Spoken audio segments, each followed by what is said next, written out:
جب حضرت عمر رضی اللہ تعالیٰ عنہ نے اسلام قبول کیا، جب آپ اسلام لائے تو اسلام کو ایک قوت ملی اور تمام مخلوق نے اس بات پر خوشی منائی کہ حضرت عمر رضی اللہ تعالیٰ نے اسلام قبول کیا۔ حتیٰ کہ جبریل امین آئے اور انہوں نے آپ علیہ السلام کو فرمایا، یا رسول اللہ استبشر السما باسلام عمر،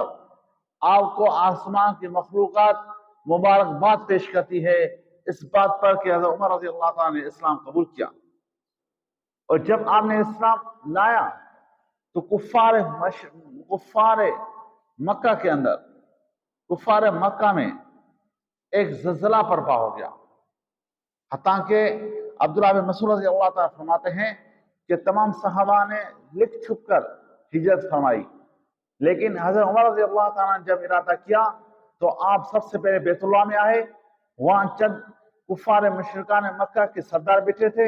آپ نے طواف کیے، بیت اللہ کے ساتھ چکر لگائے اور مقام ابراہیم پر نماز پڑھی۔ اس کے بعد ان مشرکان مکہ کے سرداروں کو کہا کہ میں ہجرت کر رہا ہوں، اب اگر کسی کو اپنے ہاتھ کٹوانے ہیں، کسی کو اپنی بیوی کو بیوہ کرنا ہے، کسی کو اپنے بچے یتیم کرنے ہیں تو وہ آئے اور مجھے روکے۔